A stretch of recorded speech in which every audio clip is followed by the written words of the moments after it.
Samisha Miraj for putting together this very important business seminar, entrepreneurship seminar, and by extension the UWI Entrepreneurial Society.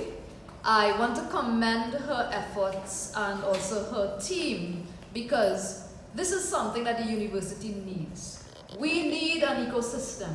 We need to bring together all of the forces, campus-wide, in promoting and developing the aspiring entrepreneurs. And this can therefore be accomplished with, through multiple avenues. And of course there is education, but apart from education, and education will be my topic of discussion for this afternoon, there's also, before the prior discussion by Mr. Alfonso, he spoke. Sorry, Alfonso. No?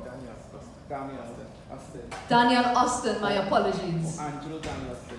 Angelo, yes, my apologies. Right? He spoke about mentorship. Yes, very, very important elements of what do we need to do to really support the aspiring entrepreneurs. So today, our discussion, we're going to focus on entrepreneurship education and also to integrate that discussion with policy. And really for us to understand why should we be concerned about learning about entrepreneurship more formally, right? Yes, we can talk to entrepreneurs, which we just did. Yes, we can listen to YouTube videos, and yes, we can continue to be inspired. But there's also a formal route. There's also a way in how do we cultivate both the mindset, both the technical knowledge and skill set that is required to be successful entrepreneurs today. So my job, and I'm an advocate for entrepreneurship education, right? In fact, my PhD, I would have conducted it on entrepreneurship and commercial studies, and I studied entrepreneurship education and its impact across several educational sectors, which includes both at the TVET level as well as at the university level. I would have looked at its impact and its effect in terms of the different intensities of entrepreneurship education. So we're talking about first degrees, we're talking about minors, we're talking about standalone courses, and we also, as I mentioned, looking at it from the skills-based sector and how it's also taught and delivered there. So it is really, really close to my heart, and I'm really passionate about entrepreneurship education, and I stand here before you as the program coordinator and lecturer in entrepreneurship at the Faculty of Food and Agriculture. And we also offer a major in entrepreneurship and a minor in entrepreneurship, which I would also let you know a little more about later on in today's session. All right? So we'd like to begin first by understanding what is the importance of entrepreneurship. Why study entrepreneurship in the current job market? Now, there are a couple of reasons why we should be concerned, and some of them would be very, very, it will really help us to be more aware of what is happening in today's society. So, for example, let me tell you, the job market is becoming highly competitive in today's time, right? 20 years ago, or not even 20 years ago, maybe 10 years ago, if you had 5 CXC, you were guaranteed to get a good paying job. But you all know what's the reality of that now. Yes? Yeah? So the job market, as I said, highly competitive, because not only are there technological forces that is threatening the replacement of human labor. Yes, we have artificial intelligence. Yes, we have robots. Yes, we have machines, and we have so many different technologies that are, as I said, replacing some of the human tasks and different things that we may perform. You are not just competing, therefore, with your peer, with the person that you sat with at university to get that position. You are competing with non-humans as well. So that's just one example in terms of why the job market is so competitive. But to really bring that in terms of figures and in terms of context, I'd like to share with you that problem. We have a problem of unemployment and we have a problem of underemployment, and they are two similar but yet distinct issues that we are facing right now. So let me first touch on the issue of unemployment. Right?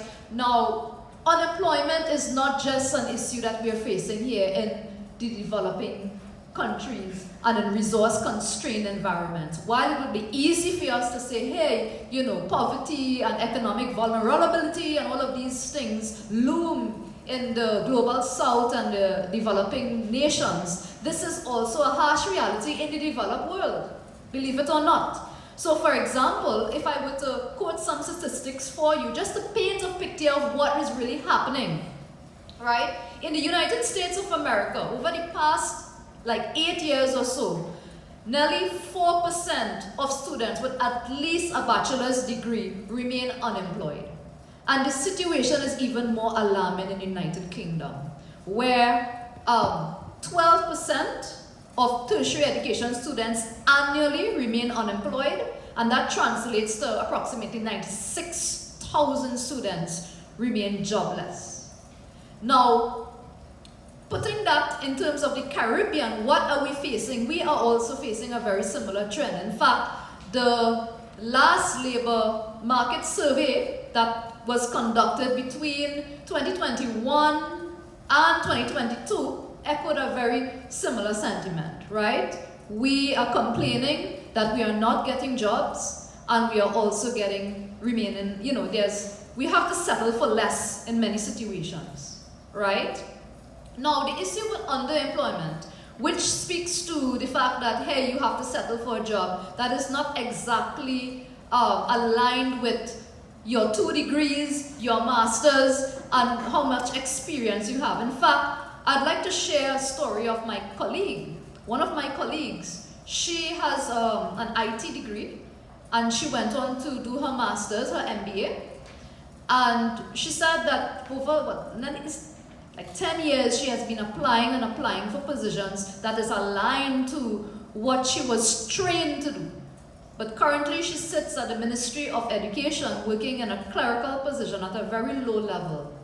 And what is even more heartbreaking about her situation is that while she would want to explore entrepreneurship as an alternative additional route, which is something we'd like to call hybrid entrepreneurship, where you balance both a full-time paid position as well as a business that you may run either on the side or part-time or as a freelancer. There's a spectrum in which you can practice entrepreneurship. But she mentioned that because of the contract that she had to sign with the ministry, it prevented her and prohibited her from being able to be an entrepreneur, right? And then in terms of upward mobility, yes, she possessed the qualifications, but she's saying that they said that you need to have X amount of years in a senior role. Now, how could you get a senior role experience and submit that to the committee when you're not even getting a chance, when they're not giving you not even any space at all or a chance to even do that. So she's over the years she has remained in that position because she needs the money. All right, at the end of the day, some of us would have loads of responsibilities. We may have kids, we may have loans to repay, and sometimes it's very difficult to let go and to pursue something that is unknown when you have these obligations. So the issue of underemployment, that is just one example of someone who is, I would say, highly qualified. I personally know the person because I would have taught her during her master's. And she's a dedicated person, she's highly responsible, she's reliable. She is someone that anybody would, if they employ her, she would be an asset to the organization. But how do you get those networks? How do you get seen? How do you get picked? How do you get selected? How do you get recognized when there are thousands of graduates every year? I want you to really open up your eyes, because in the months of October, November, and December, every year, you would see how many thousands of students graduate. When you look at UTT, you look at COSTAT, you look at UWI, and the other institutions that is in our country. There are hundreds of students, and they are all coming out to search for jobs. And when you go to the newspaper, and you go to the other places where you see job advertisements, you would only see, what, 5 jobs? 5 jobs. All right? And then you have to wait for how many years for someone to retire and for that turnover to take place. So this really speaks to the importance of how do we ensure that we have options. Options that does not just, we're not just stapled to the fact that we have to get this one job, right? And this is why we are bringing the conversation and want to talk about how entrepreneurship education can be, it can be a solution, it can be a pathway towards your economic freedom, which we will talk about and which I will show and demonstrate for you shortly, right? Now let's also look at the SME sector, a major source of employment. Now, we tend to get misguided a lot because we would say that the government is the largest employer, but that is not true. All right? In fact, if you look at the MSME sector, and this is not just Trinidad and Tobago or the Caribbean, this is globally. They are the backbone to these economies. They contribute significantly to GDP. In fact, in Trinidad and Tobago alone, in the last statistic I checked, I believe it was like 50%. There was, I think, 50% or something like that. I will quote the correct statistic for you, but I don't have it with me right now. But I can tell you that 60 to 70% of the jobs and 60 and 70% of the businesses that belong to the private sector are SMEs. And SMEs, therefore, and this statistic is correct, they generate 95% of the jobs in the country. Just think about all of the businesses that you see around, close by, where you live, on your way to work, right? Now, SMEs, small and micro and medium-sized enterprises, they are owned by entrepreneurs. Think about that. They founded their own company, whether if, most of them, some of them, it was inherited from their family businesses. That's another example. And therefore, the environment in the SME sector is highly, entrepreneurial. So when they put out an advertisement, because they do look for persons, they do hire, as I just mentioned to you, that, the job creation opportunities there is terrific. They are looking for the candidate who possess the entrepreneurial mindset. They want people who would complement them, because the SME founder, they want to grow and scale their business. So they are looking for someone who have that growth mindset and who is willing to come and add value and really possess, as I said, not the employee mindset. That's a whole different topic. There's an entrepreneurial mindset. In fact, there's a term called the intrapreneur, which is different to the entrepreneur, IN, right? Where they really are the engine for new business opportunities, for bringing new, fresh ideas, for strategic renewal and rejuvenated enterprises so that they can grow and scale accordingly. So this tells us something really important, because these SME founders, they have 2 options when they are employing people. One, first preference is that they extend the opportunity to their children through their succession planning, because they want their legacy to live on. But not all the time that is, 1, sufficient, and 2, even feasible. So, of course, the job market opportunities are there for you. But you have to be able to prove yourself that you possess these entrepreneurial capabilities.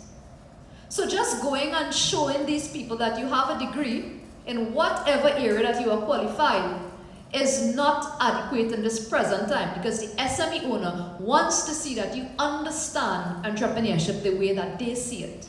Because these people, they took a lot of risk. They are very resourceful. They want someone who can come into their organization, and if there's a problem, you can find a solution. You could propose a solution, right? And you are able to utilize, you could able to bootstrap, utilize the minimum amount of resources to maximize the benefits so that they can grow. They want people with that skill set. And that can be achieved with entrepreneurship education. So we will talk about that shortly.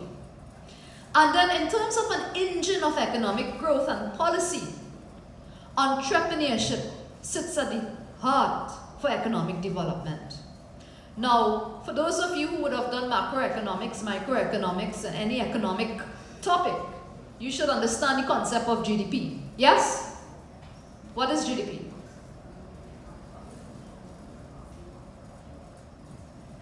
Gross domestic product. Very good. Right? In other words, too, sometimes we may clone that with national income. Yes? Anyone knows the formula for that? Well, I'll teach you. Right? C plus I plus G plus X minus M. Yes? Yeah. Very good. Right? So C stands for consumption, I is investment, G is government spending, X minus M represents net exports. Yes? Right. So let's first zone in into consumption. As a consumer, how many of us are 100% satisfied with the products that we consume and the services that we consume in present day time? 100% satisfied, no complaints. Absolutely. Yeah? So no hands up, which means that there is an opportunity, right? And the thing about it is, through entrepreneurship and through the opportunities that can come out of entrepreneurial ventures, and again, I want to also divide the discussion later on to show that entrepreneurship is not just business, right? But there is a way in which we can improve our purchasing power, our bargaining power, and the quality and our customer satisfaction through entrepreneurship, through innovation, through being able to innovate and provide value-added products, value that can be created and improved so that we can get the best for what we consume. Which eventually, because of the multiplier effect, you'd understand that these things will also trickle down to how much we will have to import later on. When we talk about investment, investment is at the heart of entrepreneurship as well. We're talking about investing, we're talking about scaling, we're talking about taking risk. And then government expenditure, apart from a portion of that comes from the tax revenue that entrepreneurs will have to pay. So that can therefore be reinvested in all of the different things that we enjoy, all of the public goods, our gate, and everything else that we receive. And finally, in terms of X minus M, with more entrepreneurial activities that take place in our country, and the ability for us to innovate and come up with new products and do things that is indigenous and valuable to what we know, and with entrepreneurship, we can take nothing and make something out of it, because there are so many idle resources that is staring us in front of our faces. But with the entrepreneurship education, it will help us be able to identify that. Without it, we would not know. In fact, there's this quote I like to say, and there was a study that I conducted in the year 2017. I would have surveyed about 350 SME owners looking at their innovation and looking at their innovation barriers. And one of the things that continue to be the number one challenge is finance. Entrepreneurs, they complain that there's, lack of capital, they're unable to access finance. As a new venture, the banks do not want to give the loans because they lack the credit history, and so on. But think about this. Think about how if you can provide funding to as many entrepreneurs as you can, but if they lack the entrepreneurial capability, it is just as bad as if you fund infrastructure without training engineers. What do you all think about that? Right? You need to have the competency of the entrepreneur. So having the money is just one part of it. But you could not have a single dollar and still be successful. In fact, I always share a story with Colonel Sanders, which is the founder of KFC. And my students would also know his story as well. When he started his enterprise at the age of 65, he was actually writing his death letter. He was going to commit suicide because he was broke. He couldn't get a job after he was fired. His wife left him. And, you know, he was just totally hopeless. But before he actually committed suicide, he decided to give himself one chance. One chance. What can I do? What difference can I do? And he says, you know what, I like fried chicken. That's my passion. And that's where it started. That's how KFC was born. Of course, he had to endure the dark side of entrepreneurship, even though he was at his lowest, right? So he didn't have any money, but he had to go and convince people. So he knocked on 1,009 doors. Look at the grit and resilience this guy has. Some of us, we give up. We give up by the second and third no. We said, you know what, this is not for me. We give up very, very easily. But persistence of effort. In fact, I have a paper that was published just yesterday in the International Vocational Education and Training Journal, where we looked at persistence of effort as a mediating variable for entrepreneurial intentions. If you lack that persistence, it's not going to take you anywhere. So 1,009 times, that struggled across many years before he got his first yes, which is the person who would have invested in his business. And of course, we have the growth of KFC. And I'm so lucky, I must share this story because I just came back from Utah, Salt Lake City in Utah, and I was able to visit the very first KFC restaurant that was open in the world. So, it's like a little historical moment for me because I love KFC. If anybody doesn't know me, you know I love KFC, right?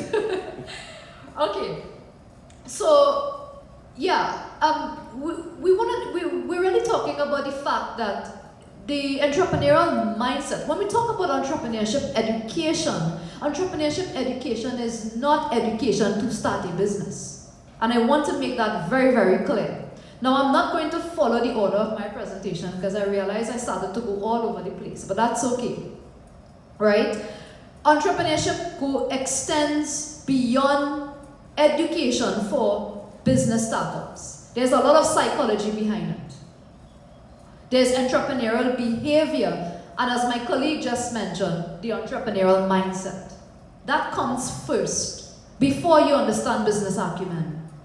All right? And this is why it's important, because while there is a age-old debate about whether entrepreneurs are born or made, I can tell you now that the evidence, the empirical studies out there have, again, it was proven that entrepreneurship education indeed is positively correlated with entrepreneurial intentions and successful entrepreneurial behaviors. And this is why universities globally, they are investing heavily in training their students to become future entrepreneurs. And they are offering programs. And those programs are not just standalone courses. We have degrees, we have masters up to the PhD level, and also in the vocational settings as well. All right?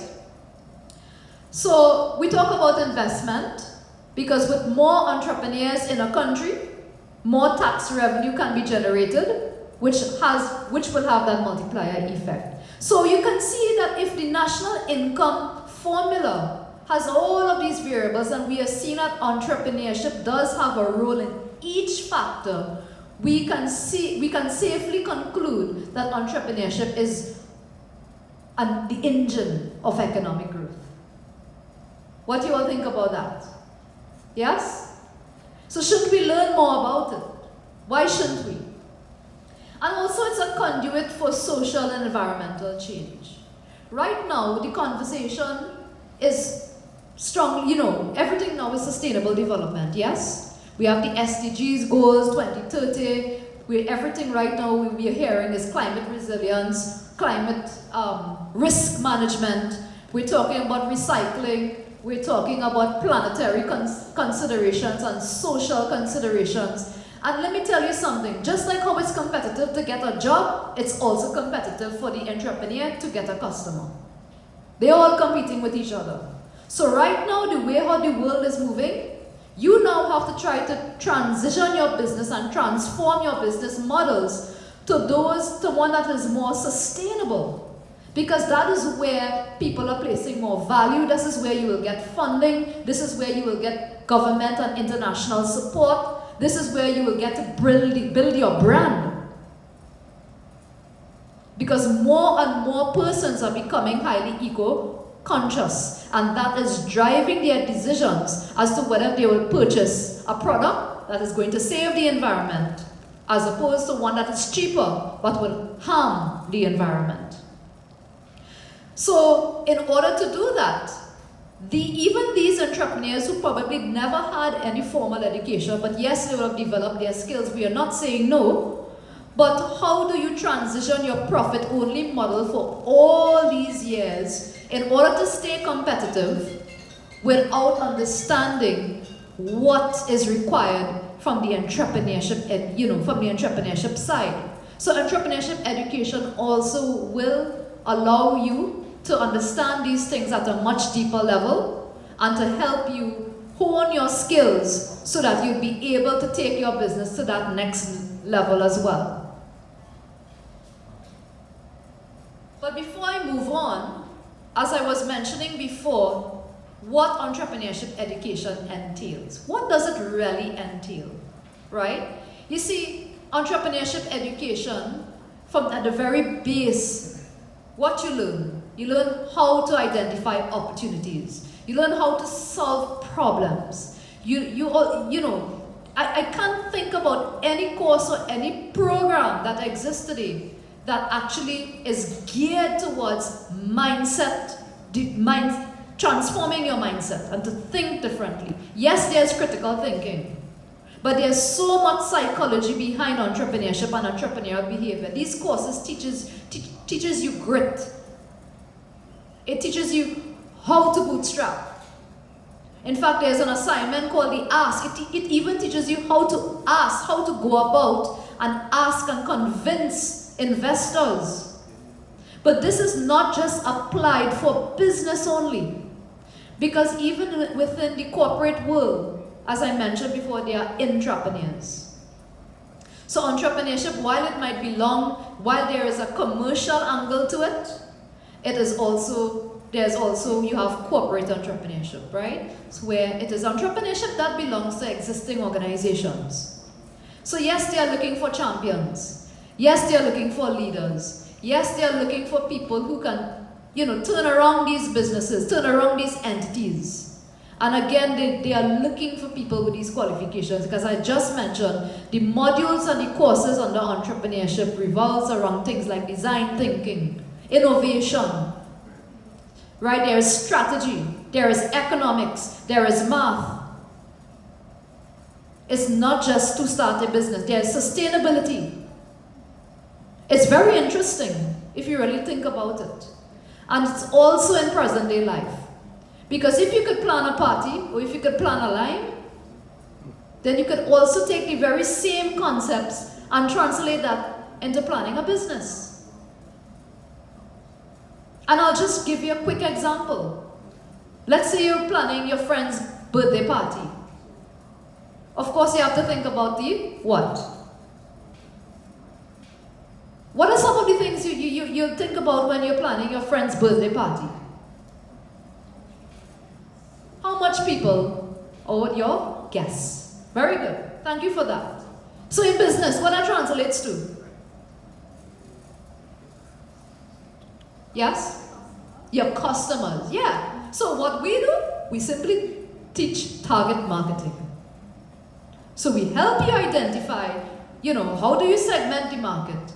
How do you identify the right segment, the primary segment, the secondary segments, so that you can devise your business strategy that will suit their needs and raise the probability of them becoming your customer. Segmentation, targeting, and positioning. And positioning, very good. Yes? What else is involved in planning a birthday party, apart from the guest list? Come on. You all know this. Yes. The food. So in business, we have raw materials. Right? So you all feel you can plan a business? Yeah? What else in planning the party? Yes? The venue. And that's a very important strategic decision that business owners have to make. Their business location. And whether if you're going to rent or whether if you're going to buy. Among many other things. Because in the party you need helpers, yes? And of course you might have to bribe them later on and say, thanks for helping me out, I'll give you this, I'll give you that. In business you have what? Employees. And of course you want to make sure that you put the right and the capable and reliable people to do the job. Just like you do in the birthday party. So I want to encourage you all, don't be scared to do entrepreneurship courses and programs, or even come and check me out at the FFA. Because it is relatable. It is something that you already know. But what we do is that we'll take that up a notch and show you how you can actually commercialize that so that you can diversify your income streams. Because that is very, very important in present day time.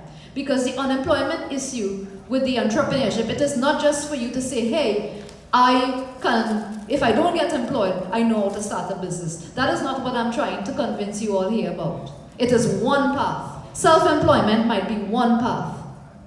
But with entrepreneurship, it will also teach you how you can be competitive and how you can rise above all of the persons that are applying for the same job, and you will also know how to market yourself in a particular way, because we teach that as well. We teach you how to be resilient. We teach you how to really market yourself.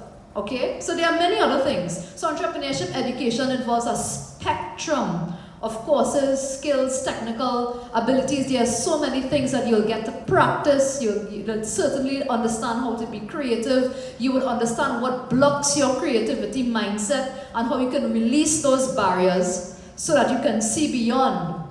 And you'll also know, as again our colleague just mentioned, everything that I'm saying, he also would have explained that for you. Right? The education is there for us now so that we would not repeat past mistakes. You don't want to make those mistakes in your business that will cost you money when there is something that was tried and tested and we can learn about it. Right? So that's one way that you can actually reduce your risk so that you can therefore only make new mistakes. You're allowed to make new mistakes, but not ones that already exist. This is why entrepreneurship is highly data-driven. We need data. We need research. Very, very important. There's a big entrepreneurship research community that exists. In fact, just today in the Business Guardian, I have a commentary that was placed there where I spoke about the census, the last census, which took place in what year? Anyone knows? 2011. Yeah? So you can read my commentary about that, right? Get your copy. But basically I spoke about the importance of having that data to help entrepreneurs make their strategic decisions. Otherwise, they will be operating under traditional and stale models that outgrow and it will be unsuccessful in present times. Now I just also want to share, and please tell me about my timing. Alright? I have 5 more minutes. Okay. Well, I just want to bring this example. How entrepreneurship is also complementary to any field. Guys, many of us sitting here, we are students at the University of the West Indies. So some of us might be doing IT, we might be doing psychology, math, environmental sciences, biology, medical sciences, so many different programs. But apart from getting employment in that specific field, in engineering and so on, you can also learn entrepreneurship and also commercialize what you learn at university. university and be an entrepreneur in that particular area as well. And you can actually make much more money than what you'll get if you were employed in the same thing. And I just want to show you a quick example as I wrap up. So medical doctors, right, bedside, when they go and they learn to become a doctor to get their first formal qualification to go out there and just become a general practitioner, you have to spend like what, 5 years, I believe? Yeah, in bedside. Of course, you have to have top grades to even get in the first place. You have your student loans, you have loads of those examinations. It's a lot to go through to get that qualification. And then when you're out, again, the challenge is to get the job. And when you do get the job, their salaries begin somewhere in that range. Of course, you are on call and you have to basically follow the instructions and do everything in terms of what they say and what your manager would tell you to do. All right? Now, let's just explore if you decide to become an entrepreneur doctor, meaning that you own your own practice, right? So let's say you open your private practice for about 5 hours per day, from 10 a.m. to 3 p.m. And let's say how much doctors charge people now? 500. Between 3 to 500, right? Depending. All right, so for simplicity, I will keep 300. So let's assume that in the 5 hours, you just saw 20 patients. That's like what? 4 patients per hour, right? 20 patients at $300 is $6,000 a day. Now, what do you think they're making for the month? Or, if you just open 2 days per week, that is 8 days for the month you work. And 8 days for the month, multiplied by 6,000, give you 48,000. So all your work is 8 days for the month, and you make more money than you're employed, as you were saying in the first place, where you work all month on call with much less money. Now, yes, there's expenses and there's a profit that we need to calculate. Yes, in the first scenario, you also have to pay taxes. But I just give you a very, very conservative figure here. Imagine if we didn't open 8 days for the month and we opened, what, 20 days for the month. What do you do? Work for the hospital or open your own enterprise? But many of these doctors and so on, some of them, they're unaware because they don't know the business side to things. In fact, just last week, I came out from MedSci and I actually did a lecture for the young doctors there and the upcoming veterinarians, teaching them how you can now translate this into entrepreneurial opportunities. And their eyes were open, and now many of them already said that they're going to look into it. So this is not just in the medical field. This can happen in any other field that you all are involved in. All right? But in order for you to be successful, you have to know you have to know some of the things that go behind it. You have to understand HR. You have to understand some legal issues. You have to understand how do you go about financing and how do you shuffle your resources and your money and the return on investment and your marketing and your competitive intelligence. All of these things are under the commercial entrepreneurship education without not even talking about sustainability and corporate entrepreneurship, which is a whole next conversation that we can have. So, by this, guys, I'd like to wrap up my talk and encourage you to please, entrepreneurship education should not be an option in this present day time. It should be a strategic intent in all universities, and it should be a course, something that each student should consider. And you all should try this out. And feel free to come see me. We have a major in entrepreneurship. We also have a minor in entrepreneurship, which is just 5 courses that you need to take. And you can definitely go with any program that you are doing. So thank you all so much. And I wish you all the best in your entrepreneurial journeys.